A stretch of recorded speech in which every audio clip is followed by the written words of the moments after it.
யோகம் ஃபிட்னஸ் பார்த்துட்டு இருக்கவங்க எல்லாருக்குமே இந்த பாஷாவோட வணக்கம்.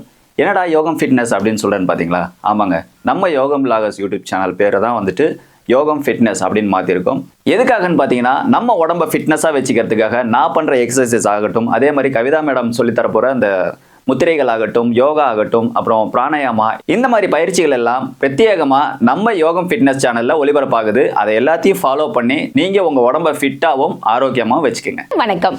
நம்ம இது வரைக்கும் பார்த்தோம் அப்படின்னா பிராணாயாமம், யோகாசனம், சூரிய நமஸ்காரம், முத்திரைகள் இது எல்லாமே பார்த்துருப்போம். ஸோ இப்போ நம்ம என்ன பார்க்க போகிறோம் அப்படின்னா, இந்த பயிற்சிகள் எல்லாம் செய்வதற்கு முன்னாடி நம்ம உடம்பு என்ன பண்ணணும்னா ஃப்ளெக்சிபிள் ஆக்கிக்கணும். அதாவது யாருக்குமே பார்த்தீங்கன்னா எடுத்த உடனே வந்து எந்த எக்ஸசைஸும் செய்ய முடியாது. கண்டினியூவாக செய்யறதுனால நிறைய பிரச்சனைகள் வரலாம், அங்கங்கே பிடிச்சிக்கலாம், சதை பிடிப்பு இந்த மாதிரி இருக்கும். ஸோ நம்ம அதெல்லாம் செய்யறதுக்கு முன்னாடி இப்போ நாங்கள் செய்யக்கூடிய எக்ஸசைஸ் நீங்கள் செஞ்சீங்க அப்படின்னா கண்டிப்பாக உங்களுக்கு வந்து உடம்பு வந்து நல்லா ஃப்ளெக்சிபிள் ஆகும். இந்த எக்ஸசைஸ் செஞ்சதுக்கு அப்புறமா நீங்கள் முத்திரைகளாக இருக்கட்டும், யோகாசனம், இல்லை சூரிய நமஸ்காரம், இல்லை பிராணாயாமம் எது வேணாலும் நீங்கள் செய்யலாம். ஸோ வீடியோக்குள்ளே போகலாம். அதுக்கு முன்னாடி நம்ம சேனல் இப்போ தான் நீங்கள் ஃபஸ்ட் டைம் பார்த்துட்டு இருக்கீங்கன்னா மறக்காமல் சப்ஸ்கிரைப் பண்ணிக்கோங்க. இந்த எக்ஸசைஸ் எல்லாம் உங்களுக்கு தெரியணும் அப்படின்னா நீங்கள் வீடியோவை முழுசாக ஸ்கிப் பண்ணாமல் கடைசி வரைக்கும் பாருங்கள். இந்த பயிற்சியை நமக்கு பயிற்றுவிப்பவர் யோகக்கலை மற்றும் வர்மக்கலை நிபுணர் டாக்டர் சுரேஷ் சார் அவர்கள். இப்போ நம்ம பார்க்க போகிறது வந்து நம்ம உடம்பை எப்படி தளர்வாக வச்சுக்கிறது. எந்த ஒரு பயிற்சி செய்கிறதுக்கு முன்னாடியும் நம்ம உடம்பை ஃப்ளெக்சிபிளாக வச்சுக்கணும். ஏன் அப்படின்னா நிறையா வந்து மூட்டுகள் இருக்கும், ஜாயிண்ட். அந்த ஒவ்வொரு ஜாயிண்ட்டுகளும் பார்த்திங்கன்னா ஒரு இறுக்கம் இருக்கும். அந்த இறுக்கம் இருக்கிறனால என்னன்னா டக்குன்னு எந்த வேலையும் செஞ்சிட முடியாது. அதாவது எந்திரிக்க முடியாது, குனிய முடியாது, நிமிர முடியாது, ஒரே இறுக்கமாக இருக்குது, ஒரு தசை பிடிப்பு இருக்குது, ஒரு தசையில் ஒரு அழுத்தம் இருக்குது, நரம்பு கம்ப்ரஸ் ஆகிருக்கு. இது மாதிரி இருக்கிறதுக்கு எல்லாத்துக்குமே செஞ்சோம்னா உடம்புல உள்ள எல்லா ஜாயிண்ட்டுக்கும் கொடுக்கும்போது என்னென்னா ரத்த ஓட்டம் சீராக இயக்க ஆரம்பிக்கும். அதுக்கப்புறம் நம்ம தசையெல்லாம் வந்து லூஸ் கொடுக்க ஆரம்பிக்கும். அதுக்கப்புறம் வந்து பார்த்திங்கன்னா ரத்த ஓட்டம் சீராக இயக்க ஆரம்பிக்கும். இப்படி ஒவ்வொன்றும் செஞ்சதுக்கப்புறம் நம்ம அதுக்கப்புறம் எந்த பயிற்சியாக இருந்தாலும் செய்யலாம். முதல்ல ஸ்டார்டிங்கில் செய்யக்கூடிய முதல் பயிற்சி இது தான். உச்சந்தலையிலேருந்து உள்ளங்கால் வரைக்கும் ஒரு வார்ம் அப் கொடுக்குறோம். நல்லா காலை நீட்டி உட்காந்துக்குங்க, கை ரெண்டும் வானத்தை பார்த்து வச்சுக்கிட்டு நல்லா ஒரு மூச்சை நல்லா இழுத்து விடுங்க. ஒரு 3 மூச்சு. பிரீத் இன், பிரீத் அவுட், பிரீத் இன், பிரீத் அவுட், பிரீத் இன், பிரீத் அவுட். எந்த வேலை செஞ்சாலும் சரி, முதல்ல ஒரு 3 சுவாசத்தை விடுத்துட்டு அந்த வேலையை ஆரம்பிக்கும்போது அந்த வேலை நல்லா சக்ஸஸாக முடியும். எந்த விதமான தொந்தரவுகளும் இடையூறுகளும் இல்லாமல் இருக்கிறதுக்கு இந்த மாதிரி செய்யலாம். 3 சுவாசங்கிறது 5 சுவாசம் கூட செய்யலாம், 10 சுவாசம் கூட செய்யலாம். உங்கள் டைம் இருக்கிறத பொறுத்து. அந்த சுவாசத்தை எடுத்து விடும்போதே ஆட்டோமேட்டிக்காக என்ன ஆகும்னா மனம் ஒருநிலைப்பட்டு என்ன வேலை செய்கிறோமோ அந்த இடத்துக்கு கான்சியஸ் வந்துடும். மனதை ஒருநிலைப்படுத்தும் முறை மிக சுலபமானது, ஈஸியானது இந்த மூச்சு. இப்போ முதல்ல பார்த்திங்கன்னா நம்ம கால்லேருந்து தலை வரைக்கும் ஆரம்பிக்க போகிறோம். இப்போ காலில் இருக்க 10 விரல்களும் நல்லா அப்படியே விரல்களை மட்டும் மடக்குங்க, நீட்டுங்க, மடக்குங்க, நீட்டுங்க. கால் விரல்களை மட்டும் நல்லா 10 விரல்கள் மட்டும் நல்லா ஒரு டைட் ரிலீஸ், டைட் ரிலீஸ். இது மாதிரி ஒரு 10 முறை. ஆரம்பத்தில் ஒரு 10 முறை செஞ்சால் போதும். அப்படியே 10 முறைங்கிறது ஒரு 20 முறை 30 முறை வரைக்கும் செய்யலாம். ஃபஸ்ட்டு ஒரு 10 முறைங்கும்போது விரல்கள்லாம் தளர்வாயிரும். ஓகே, அடுத்தது ரிலாக்ஸாக. அப்புறம்னா கால் சுண்டு வரல அப்படியே தரையை தொடுங்க. அப்படியே ரெண்டு காலையும் சேர்ந்தாப்பில் மேலே கொண்டு வாங்க, அப்படியே கீழே கொண்டு வாங்க, அப்படியே ஸ்லோவாக. இது மாதிரி ஒரு 10 முறை. நல்லா கால்களில் அப்படியே அந்த சுண்டு விரல் மட்டும் தரையை தொடணும். அப்போ என்ன ஆகும் அப்படின்னா இந்த சைடில் உள்ள அந்த சுண்டு ஓரமாக உள்ள தசைகள்லாம் நல்லா ஃப்ரீயாகும். அது மூலயமா போகிற நாடிகள், நரம்புகள்லாம் ஃப்ரீயாகும். இது ஒரு 10 முறை. அடுத்தது பார்த்திங்கன்னா கால் கட்டை விரல் ரெண்டும் உள்பக்கமாக தரையை தொடணும். அப்படியே கொஞ்சம் கொஞ்சமாக செய்ய முயற்சி பண்ணுங்கள். அப்படியே உள்பக்கத்து வரணும். கொஞ்சம் காலை அகட்டி வச்சு, கொஞ்சமாக அகட்டி வச்சு நல்லா உள்ளே தொடுங்க. உள்புறமாக சைடுக்கு வரணும். இப்போ இந்த ஓரமெல்லாம் வேலை செய்ய ஆரம்பிக்கும். இப்போ 2 ஓரத்துக்கும் நம்ம பயிற்சி கொடுக்குறோம். அப்போ வந்து கொஞ்சம் அப்படியே கட்டை விரல் உள்ளே தொடும்போது விரல்கள் வழியாக வரகள், நரம்புகள், தசைகள் அந்த சேனல் ஃபுல்லாக வேலை செய்ய ஆரம்பிக்கும். இப்போ நம்ம உடம்பு பார்த்திங்கன்னா 4 சேனல், முன்னாடி, பின்னாடி, 2 பக்கவாட்டு. இதுதான் நம்ம 4 சேனல் வழியாக வேலை செய்ய வைக்கிறது. இது மாதிரி ஒரு 10 முறை. இப்போ 2 பக்கட்டும் பக்கவாட்டில் இப்போ கொடுத்தோம். இப்போ முன்னாடி பின்னாடி காலை நம்ம உள்பக்கமாக நம்மளை பார்த்து டைட் பண்ணுறோம். அப்படியே முன்னாடி லூஸ் பண்ணுறோம், டைட் பண்ணுறோம், லூஸ் பண்ணுறோம். இது மாதிரி ஒரு 10 முறை. அப்படியே முன்னாடி பின்னாடி இருக்கும்போது உங்களுடைய எண்ணங்களும் சுவாசங்களும் அதிலே இருக்கணும். முன்னாடி நீட்டும்போது சுவாசத்தை இழுக்கணும், பின்னாடி வரும்போது சுவாசத்தை விட்டணும். நம்மளுடைய சிந்தனைகள் எல்லாமே நம்ம என்ன வேலை செய்கிறோமோ அந்த வேலைக்கு வந்துடணும். முன்னாடி பின்னாடி. கால்களில் 4 பக்கெட்டு இருக்கிறதுக்கும் வேலை செய்ய வைக்கிறோம். 4மே செய்கிறது தான் பக்கவாட்டாக வேலை செய்யுது. இப்போ அடுத்தது நம்ம 2 கால்களையும் வளர்ச்சுழற்சியாக சுற்றுறோம். அப்போ அந்த கணுக்காலில் இருக்கிறதெல்லாம் ஃப்ரீ ஆகிடும். அப்படியே வளர் சுழற்சியில் ஒரு 10 முறை அப்படியே வளர் சுழற்சி சுழட்ட சுவாசம் இயல்பாக இருக்கணும். நல்லா ப்ரீத் இன் ப்ரீத் அவுட்டில் ஸ்லோவாக இருக்கணும். நம்மளுடைய கவனமெல்லாம் இருக்கும். அதை அப்படியே மாற்றி இப்போ இட சுழற்சியாக செய்யுங்க. வலது பக்கத்தை சொட்டினது இப்போ இடது பக்கட்டமாக சுழற்சி கொடுக்கும்போது என்ன ஆகும் பார்த்திங்கன்னா, கணுக்கால்லாம் ஃப்ரீ ஆகிடும், விரல்கள் ஃப்ரீ ஆகிடும், பாதங்கள் ஃப்ரீ ஆகிடும். இதை நம்ம காலையில் எந்திரிச்சோன்னே ஒரு டம்ளர் தண்ணியை குடிச்சிட்டு 1 and 2 முடிச்சுட்டு செய்யணும். இப்போ நம்ம கொடுக்குற பயிற்சியெல்லாம் செஞ்சுட்டு அதுக்கப்புறம் நம்மளுக்கு என்னென்ன தெரியுமோ அதெல்லாம் செய்யலாம். ஓகே, இப்போ கணுக்கால் வரைக்கும் நம்ம பயிற்சி கொடுத்துட்டோம். அதாவது எப்படின்னா, ஒரு ஜாயிண்ட்டுக்கும் அடுத்த ஜாயிண்ட்டுக்கும் உள்ள எனர்ஜி லெவல் அந்த குறிப்பிட்ட இடைவெளிக்குள்ளே தான் இருக்கும். பயிற்சியை செஞ்சு தான் எனர்ஜியை சேர்த்து வைக்கணும். இப்போ கணுக்காலுக்கு முடிச்சிட்டோம். அடுத்தது இப்போ முட்டிக்கு வரோம். அப்படியே முட்டியை மடக்குங்க. அப்படியே ஸ்லோவாக 2 காலையும் முட்டியை மடக்குங்க. அப்படியே நீட்டுங்க, ஸ்லோவாக நீட்டுங்க, மடக்குங்க. இப்படியே ஒரு 10 முறை செய்யுங்க. இப்போ என்னென்னா, சில பேர்த்துக்கு முட்டிலாம் மடக்கவே வராது. இவ்வளோ தூரம்லாம் மடக்க வராது. கொஞ்சம் தூரம் தான் மடக்க வரும். அப்போ அந்த முட்டிலாம் பிடிச்சாப்பில் இருக்கும், தசையெல்லாம் இருக்கனாப்பில் இருக்கும். கால் மடைப்புகளில் இருக்கிறது, முட்டியில் இருக்கிறதெல்லாம் ஃப்ரீ ஆகிடும். இதை ஒரு 10 முறை செஞ்சோம்னா மூட்டுக்கு நல்ல ஒரு எனர்ஜி கிடச்சிரும். ஓகே, ரிலாக்ஸ் பண்ணிக்கிங்க. நல்லா ரிலாக்ஸ் பண்ணும்போது சுவாசத்தை இழுத்து விட்டுக்கணும். ஏன்னா நம்ம எடுக்கும் போதெல்லாம் சுவாசம் எங்கேயாச்சும் ஹோல்ட் ஆகும். அந்த ஹோல்ட் ஆகிறத ரிலீஸ் பண்ணுறதுக்கு தான் சுவாசத்தை உச்சந்தலை கொண்டு போகணும், உள்ளங்காலுக்கு கொண்டு வரணும். இப்போ நம்ம கால்லேருந்து மூட்டு வரைக்கும் உள்ளதை பார்த்தோம். இப்போ இடுப்புக்கு போகக்கூடியான பயிற்சிகள் பார்க்க போகிறோம். இப்போ பார்த்திங்கன்னா ஒரு பட்டர்ஃப்ளை கொடுக்க போகிறோம். நல்லா காலை ரெண்டும் கொஞ்சம் விரித்து வச்சு காலை 2யும் கட்டை விரலோட சேர்த்து வச்சுக்கோங்க. சேர்த்து வச்சுக்கிட்டு இப்போ நம்ம கொடுக்க போகிறது பார்த்திங்கன்னா தொடைக்கு போகக்கூடியது. தொடையில் உள்ள தசை இருக்கும், அந்த நரம்பு வலிகள், சதை பிடிப்பு, இது மாதிரிலாம் இருக்கிறதெல்லாம் கொஞ்சம் ஃப்ரீ ஆகிடும். இதுக்கு பேர் பட்டர்ஃப்ளைன்னு பேர். கை 2யும் கால் கட்டை விரல இப்படி கோத்துக்குங்க. இப்படி கோத்துக்கிட்டு தொடையை நல்லா அப்படியே பட்டர்ஃப்ளை போடுங்க. ஸ்லோவாக போடுங்க. ரொம்ப செஞ்சிங்கன்னாலும் தொடை வலிக்கும். அதனால் ஸ்லோவாக ஒரு 20 முறை ஸ்லோவாக, ரொம்ப ஃபாஸ்ட்டாக செய்யக்கூடாது. காலை தூக்கும்போது இன்ஹேல் பண்ணணும், ஸ்லோவாக கீழே இறக்கும்போது எக்ஸேல் பண்ணணும். ஏற்றம் இறக்கும். அப்படியே ஸ்லோவாக, ரொம்ப மீடியமானது. சுவாசத்தில் என்ன இருக்கணும், அப்படியே பிரீத் இன் பிரீத் அவுட், பிரீத் இன் பிரீத் அவுட், பிரீத் இன் பிரீத் அவுட், பிரீத் இன் பிரீத் அவுட். அப்படியே ஸ்லோவாக கொஞ்சம் செஞ்சுட்டு அப்புறம் கொஞ்சமாக வேகத்தை கொடுக்கும். ரொம்பவும் ஃபாஸ்ட்டாகவும் போயிடக்கூடாது, மீடியம் ஃபாஸ்ட். அப்படியே நம்ம கொடுக்க என்னன்னா, அந்த நரம்புகள் வழியாக போகிற ரத்த ஓட்டமாக இருக்கட்டும், தசை இறுக்கமாக இருக்கட்டும், எலும்பாக இருக்கட்டும், எலும்பில் உள்ள மச்சியாக இருக்கட்டும், எல்லாமே வலுப்படுறதுக்கு தான் இதை கொடுக்குறோம். இதெல்லாம் செஞ்சு முடிச்சதுக்கப்புறம் காலை நீட்டி நல்லா ரிலாக்ஸ் பண்ணிக்கிங்க. ஏன்னா இது மாதிரிலாம் நம்ம செஞ்சது கிடையாது. செஞ்சோம்னா காலெல்லாம் அங்கங்கே பிடிக்கிற மாதிரி இருக்கும், இருக்கிற மாதிரி இருக்கும். அதனால் எதெல்லாம் உங்களுக்கு ஒரு டைட்டாக இழுக்கிற மாதிரி இருந்தால் உடனே ரிலீஸ் பண்ணிடணும். ரிலீஸ் பண்ணி நல்லா ஃப்ரீ ஆக்கிக்கணும். திடுத்துப்புன்னு இதெல்லாம் புதுசாக கற்றுக்கணும் நம்ம ஆர்வம் வரும். இந்த ஆர்வம் வரனால இதெல்லாம் செய்யணும்னு தோணும். இந்த செய்யணுங்கும்போது என்னன்னா, புதுசாக ஆர்வ கோளாறில் என்ன பண்ணுவோம், வேகமாக செய்வோம். வேகமாகலாம் செய்யக்கூடாது. எப்போ செஞ்சாலும் ஸ்லோவாக செய்யணும். அதுக்குன்னு ஸ்லோவாக செய்கிறோன்னு உட்காந்தே இருக்கக்கூடாது. கொஞ்சம் மூமெண்ட்டை கொடுக்க தான் நம்ம நாடி நரம்பெல்லாம் வேலை செய்யும், தசை இருக்கமெல்லாம் குறைய ஆரம்பிக்கும். ஓகே, ரிலாக்ஸ் பண்ணிக்கலாம். அப்படியே சமணம் போட்டுக்குங்க. இப்போ என்ன பண்ணோம், இப்போ கால்லேருந்து இடுப்பு வரைக்கும் செஞ்சுட்டோம். இப்போ கைகளை ரிலாக்ஸ் பண்ண போகிறோம். கைகளை வச்சு தொடைக்கு மேலே வச்சுக்கோங்க. கையை வச்சுக்கிட்டு இப்போ காலுக்கு செஞ்ச மாதிரியே கைக்கு நல்ல ஃபிங்கர்ஸை மடக்குங்க, ரிலீஸ் பண்ணுங்கள், மடக்குங்க, ரிலீஸ் பண்ணுங்கள். இது மாதிரி ஒரு 20 கவுண்ட் வரைக்கும் செய்யலாம். நம்ம ஒரு 10 கவுண்டில் பழகிட்டு அதுக்கப்புறம் ஏன் அப்படின்னா, சில இதுக்கெல்லாம் கை மதப்பு இருக்கும், மறுத்தாப்பில் இருக்கும், குத்துற மாதிரி இருக்கும், குடையிற மாதிரி இருக்கும். அது மாதிரி உள்ளவங்களுக்கெல்லாம் ரத்த ஓட்டம் கம்மியாக இருக்கும். சில பேர்த்துக்கு காப்பு கட்டின மாதிரி ரொம்ப ரஃப்பாக இருக்கும்.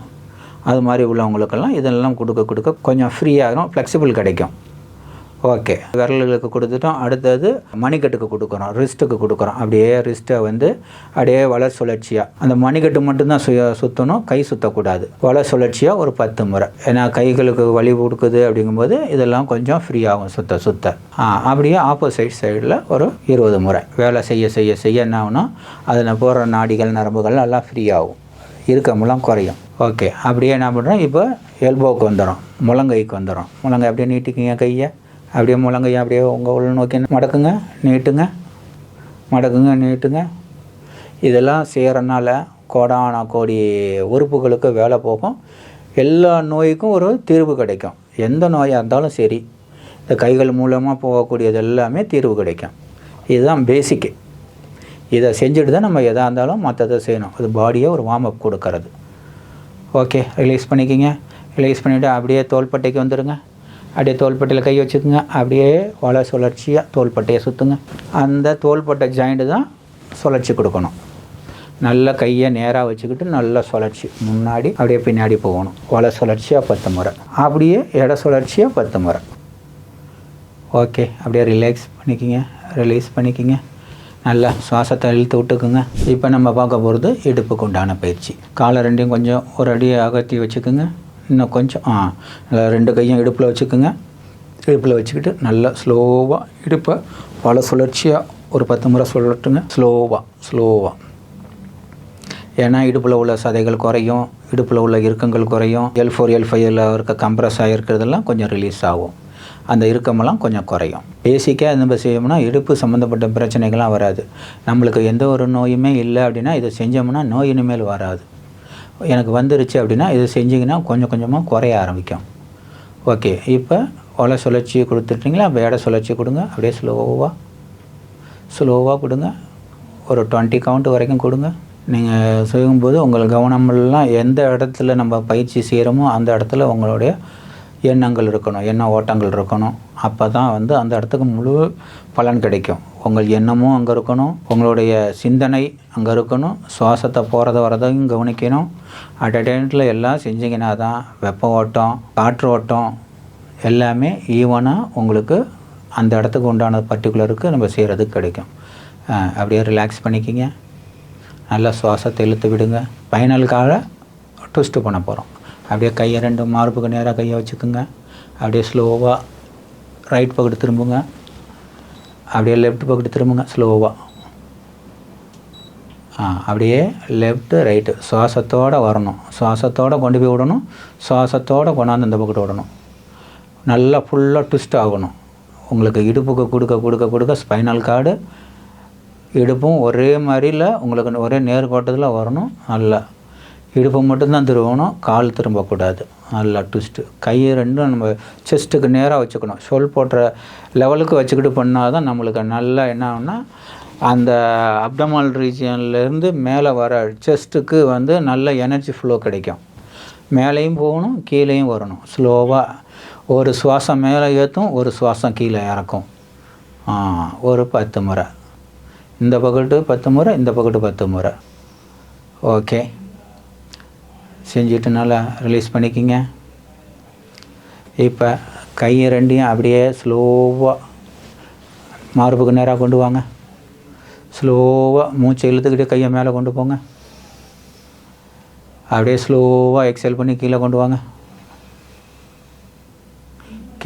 தொடை வரைக்கும் கொண்டு வாங்க. தொடையிலேருந்து இப்போ மேலே காதை ஒட்டி கொண்டு போங்க. Inhale, exhale. ஸ்லோவாக. சில பேர்த்துக்கு கையை இந்த லேடிஸுக்கெல்லாம் ப்ளவுஸ் போட முடியாது. அப்போ பாதி கைக்கு மேலே தூக்கவே முடியாது, ஒரே வலியாக இருக்கும். அது மாதிரி உள்ளவங்களுக்கெல்லாம் இதை செய்யும்போது என்னென்னு கேட்டிங்கன்னா அந்த நரம்பு ஃப்ரீ ஆகிடும். ஓகே, இப்போ பக்கவாட்டில் கையை வச்சுக்கோங்க. பக்கவாட்டில் அப்படியே கொண்டு போங்க. மேலே காதை ஒட்டி கொண்டு போங்க. ஸ்லோவாக அப்படியே ஸ்லோவாக எக்ஸேல் பண்ணிக்கிட்டே கீழே தொடக்கிட்ட கொண்டு வாங்க. ஸ்லோவாக இன்ஹேல் பண்ணிக்கிட்டே கொண்டு போங்க. அப்படியே எக்ஸேல் பண்ணிக்கிட்டே கீழே கொண்டு வாங்க. ஓகே, இது மாதிரி 10 முறை. இப்போ பார்த்திங்கன்னா நாள்பட்ட கைவலி, கை தூக்க முடியாது, கையை பிடிச்சி எழுத முடியாது, இதுக்கெல்லாம் ஒரு நல்ல ஒரு தீர்வாக இருக்கும். லைட்டாக செஞ்சுட்டு அதுக்கப்புறம் மற்றதெல்லாம் நம்ம செய்யணும்னா இன்னும் நல்லா இருக்கும். இப்போ நம்ம என்ன பண்ணுறோம், தோள்பட்டையை முடித்தோம். இப்போ கழுத்துக்கு வரோம். இப்போ கழுத்தில் உள்ள இறுக்கமெல்லாம் குறையிறதுக்கு உண்டான பயிற்சி முறைகள். நல்லா சுவாசத்தை இழுத்து விடுங்க. நல்லா ஒரு 3 முறை சுவாசம். அப்படியே என்ன பண்ணுறீங்க, வலது புறமாக அப்படியே கழுத்தை ஃபுல்லாக ஸ்ட்ரெச் கொடுங்க. அப்படியே கொண்டு வாங்க ஸ்லோவாக. அந்த மூளையை பார்க்குற மாதிரி கழுத்துக்கு போகணும். அப்படியே ப்ரீத் இன் பண்ணிக்கிட்டே அப்படியே இடத்த பக்கத்து வாங்க. ப்ரீத் இன் பண்ணிக்கிட்டே சுவாசத்தை இழுத்துக்கிட்டே அப்படியே இடது பக்கம் வாங்க. நல்ல மூளையை பாருங்கள்.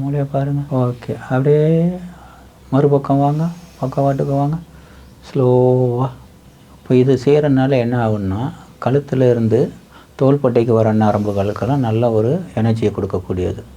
நல்லா வலி இருக்கும். சில இடத்துல பார்த்திங்கன்னா பிளாக்கேஜ் இருக்கும், கழுத்து வலி இருக்கும், வீங்கி இருக்கும். அது மாதிரி உள்ளவங்களுக்கெல்லாம் இது செய்ய அந்த இடம் ஃப்ரீ ஆகும். இப்போ அழுத்தத்தோடு கொடுக்கும்போது இன்னும் கொஞ்சம் நல்ல ஃப்ரீ கிடைக்கும். மூச்சை விட்டுக்கிட்டே திரும்பணும், ஹோல்டு பண்ணக்கூடாது. இந்த இடத்துல எக்ஸசைஸை பொறுத்த வரைக்கும் எந்த இடத்துலையுமே ஹோல்டு பண்ணக்கூடாது. அப்படியே ஸ்லோவாக ப்ரீத் இன் பண்ணணும், ப்ரீத் அவுட் பண்ணணும். அப்போ தான் வந்து அந்த இடத்துல இருக்கிற அடைப்பெல்லாம் வெளியில் ரிலீஸ் பண்ணும். அப்படியே அந்த அழுத்தத்தோட ஒரு ப்ரெஷரில் அந்த ரத்த அழுத்தத்தில் அப்படியே கொண்டாந்து அதெல்லாம் கொஞ்சம் வெளியே தள்ளும், உள்ளே இருக்க நச்சுகள்லாம் வெளியே தள்ளும். ஏன்னா இதுதான் சூட்சமம். இந்த சூட்சமத்தை தெரிஞ்சால் தான் அந்த பயிற்சி செய்யும்போது உங்களுக்கு நல்ல ஒரு ரிலீஃப் கிடைக்கும். ஓகே, நார்மலுக்கு வாங்க. நார்மலாக ஒரு சுவாசத்தை இழுத்து விடுங்க. இன்னொரு முறை சுவாசம். ஓகே, இப்போ நம்ம சைடில் பார்த்தோம். இப்போ மேலே கீழே நல்லா சுவாசத்தை இழுத்து விட்டுட்டு அப்படியே கழுத்தை பேக்கு கொண்டு போங்க. சுவாசத்தை இன்ஹேல் பண்ணிக்கிட்டே எவ்வளோ தூரம் கடைசியாக ஸ்ட்ரெச் பண்ண முடியுமோ போயிட்டு அப்படியே எக்ஸேல் பண்ணிக்கிட்டே வந்து தாடை வந்து நெஞ்சியை தொடணும். ஸ்லோவாக ஸ்லோவாக ஸ்லோவாக. அப்போ நீங்கள் முன்னாடி வந்து தாவாங்கட்டை நெஞ்சை தொடும்போது பின்னாடி ஒரு இறுக்கம் கிடைக்கும்.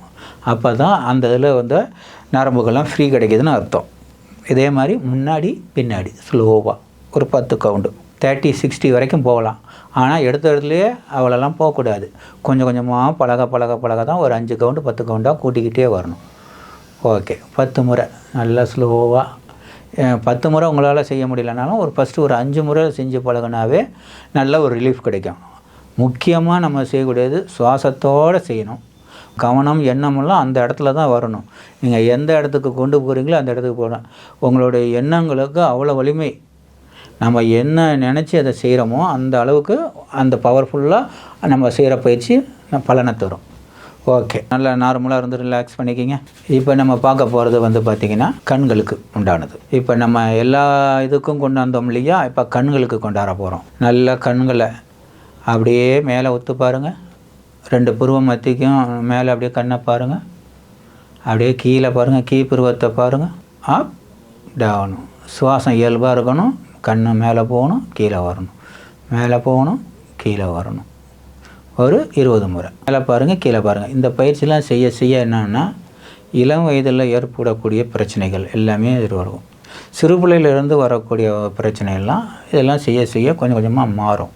30 வயசுக்கு மேலே பயிற்சி அப்படின்னா அந்த அளவுக்கு ரிசல்ட்டு கிடைக்காது. ஒரு 20 வயசுக்குள்ளே கிடைக்கிற ரிசல்ட்டு 20 வயசுக்கு மேலே போச்சுன்னா கிடைக்காது. அதனால தான் வந்து சிறு பிள்ளைகளிலேருந்து இந்த பயிற்சியெல்லாம் செய்ய சொல்கிறது. நம்ம உடம்புக்குள்ளே இருக்கிறது இன்னும் குறிப்பாக சொல்ல போனோம்னா இதெல்லாம் வந்து ஒரு 10 வயசுக்கு அப்புறமே செய்ய ஆரம்பிச்சிடணும். செய்ய ஆரம்பிச்சிட்டாவே நல்ல பலன்கள் கிடைக்கும். அப்படியே பாருங்கள். இப்போ இந்த சைடுக்கு கொண்டு போங்க, இந்த சைடுக்கு கொண்டு வாங்க. சுவாசம் மூக்கில் இருக்கணும். உங்களுடைய பார்வை திறன் இந்த மூளைக்கு போகணும், அந்த மூளைக்கு போகணும். கண்கள் மட்டும்தான் போகணும், தலை ஆடக்கூடாது. கண்கள் மட்டும். லெஃப்ட் ரைட், ரைட் லெஃப்ட் மாறி மாறி அப்படியே செய்யுங்க. சுவாசம் வெளியில் காட்டக்கூடாது. நம்ம உடம்புல கருவிலிக்கு மட்டும்தான் ரத்தம் போகாது, மீதி எல்லா இடத்துக்கும் ரத்தங்கிறது போகும். ஒரு 10 முறை செஞ்சுட்டு ரிலாக்ஸ் பண்ணிக்கிங்க. ரிலாக்ஸ் பண்ணிவிட்டு இப்போ நம்ம என்ன பண்ணோம், நம்ம கண்ணை கடிகார முள் சுற்றுற மாதிரி சுற்ற போகிறோம். அப்படியே மேலே பார்த்து, லெஃப்ட்டை பார்த்து, கீழே பார்த்து, சைடை பார்த்து, மேலே பார்த்து அப்படியே சுழற்சிங்க. வலை சுழற்சியாக கண்களை வேகமாக சொல்லட்டுங்க. கண்ணை வந்து கடிகாரத்தில் 12 மணியை பார்க்கணும், 3 மணியை பார்க்கணும், 6 மணியை பார்க்கணும், 9 மணியை பார்க்கணும், மறுபடியும் 12 பார்க்கணும். இப்படி வலை சுழற்சியாக செய்யணும். 3 6 9 12 3 6 9 12 இப்படி சுழற்சியாக இருக்கணும். 10 முறை 10 முறை செஞ்சுட்டு நிறுத்திடுங்க. இப்போ அப்படியே ரிவர்சலில் 9 6 3 12 9 6 3 12 ஆன்டி கிளாக் வைஸில் சுற்றுங்க. அப்படியே சுற்றுங்க, அப்படியே சுற்றுங்க, அப்படியே சுற்றுங்க, அப்படியே சுற்றுங்க. நல்லா ஒரு 10 முறை சுட்டுங்க. சுற்றிட்டு அப்படியே சென்டருக்கு வந்துடுங்க. சென்டருக்கு வந்துட்டு நல்லா கண் அடிங்க. ஒரு 60 கவுண்டு. இதுதான் முக்கியமானது. கண் பயிற்சியிலேயே இதுதான் முக்கியமானது. கண்ணை சிமிட்டுறது தான். கண்ணை சிமிட்ட என்னன்னா எல்லா கண்ணில் உள்ள கிளாண்ட் எல்லாமே வேலை செய்யும். நல்லா ஃபாஸ்ட்டாக. நம்ம வேறு எந்த இடத்துலையுமே வந்து ஃபாஸ்ட்டாக செய்ய மாட்டோம், இந்த இடத்துல ஃபாஸ்ட்டாக செய்கிறோம். இப்போ அப்படியே ஸ்லோவாக கண் அடிங்க. ஸ்லோவாக கண் அடிங்க. இதெல்லாம் சிறு பிள்ளையிலேயே செஞ்சுட்டோம்னா பெரியவங்கள வளர்ந்ததுக்கப்புறம் கண்ணாடி போட வேண்டிய அவசியம் இருக்காது. கண் ஒரு மாதிரியாக இருக்கும். அப்படியே கையை 2 ரஃப் பண்ணி கையில் உள்ள ஆற்றலை அப்படியே கண்ணுக்கு ஒத்தி எடுங்க. லைட்டாக ஒரு வார்ம் கொடுத்தீங்கன்னா கண்ணை நல்லா பிரைட்டாக தெரியும். சிறு பிள்ளையாக இருக்கிறவங்க, காலேஜ் படிக்கிறவங்க இருக்கிறவங்கலாம் நல்லா செஞ்சோம்னா கண்ணாடிலாம் கழட்டிடலாம். இதுதான் கண்களுக்கு உண்டான பயிற்சி முறைகள். இப்போ நம்ம வந்து உச்சந்தலையிலேருந்து உள்ளங்கால் வரைக்கும் பயிற்சி முறைகள் கொடுத்துருக்கோம். இது ஒரு வார்ம் அப். ஏன்னா நம்ம உடம்புல உள்ள எல்லா ஜாயிண்ட்டுக்கும் ஒரு வார்ம் அப் கொடுத்துட்டா இப்போ வந்து பார்த்திங்கன்னா இந்த கடக்கு முடக்குங்கிற சத்தமெல்லாம் குறைய ஆரம்பிச்சிடும். இதுக்கப்புறம் நம்ம ஆசனங்கள் பயிற்சி, தியான பயிற்சி இதெல்லாம் செய்யும்போது உடம்பு இன்னும் நல்லா சுறுசுறுப்பாகவும் நல்ல ஆரோக்கியமாகவும் இருக்கும். இந்த ஆரோக்கியம் வந்துட்டாவே உடம்புக்கு ஆனந்தம் கிடைச்சிரும். ஏன்னா வியூவர்ஸ், இவ்வளோ நேரம் நான் செஞ்ச எக்ஸசைஸ் வார்ம் அப் எல்லாமே நீங்கள் பார்த்துருப்பீங்க. ஸோ ஒரு 15 மினிட்ஸ் தான் இந்த வார்ம் அப் நான் செஞ்சுருப்பேன். ஸோ செய்யும் போது எனக்கே ஒரு நல்ல மாற்றம் என்னோட உடம்புல எனக்கு ஃபீல் ஆச்சு. இதை நீங்கள் கண்டினியூஸாக செய்யும் போது உங்களுக்கு நிறைய மாற்றங்கள் உங்கள் உடம்புல தெரியும். நீங்கள் காலைல எந்திரிச்ச உடனே உங்கள் காலை கடன்கள் எல்லாத்தையும் முடிச்சுட்டு எந்த வேலை செய்யறதுக்கு முன்னாடியும், அதாவது சூரிய நமஸ்காரமாக இருக்கட்டும், இல்லை யோகாசனமாக இருக்கட்டும், இல்லை முத்திரைகள் எது செய்யறதுக்கு முன்னாடியும் இந்த வார்ம் அப்பை நீங்கள் செஞ்சீங்க அப்படின்னா கண்டிப்பாக நம்ம உடம்பு ரொம்ப ஃப்ளெக்சிபிளாக இருக்கும், ஃப்ரீயாக இருக்கும். ஸோ உங்களுக்கு பயிற்சி தேவைப்பட்டாலோ இல்லை சிகிச்சை தேவைப்பட்டாலோ டிஸ்பிளேல கான்டாக்ட் நம்பர் கொடுத்துருக்கோம். அந்த நம்பருக்கு நீங்கள் கான்டாக்ட் பண்ணி அப்பாயின்மெண்ட்டாக புக் பண்ணிக்கோங்க. இன்னொரு பதிவில் நான் வந்து உங்களை சந்திக்கிறேன். அது வரைக்கும் கவிதா. தேங்க்யூ.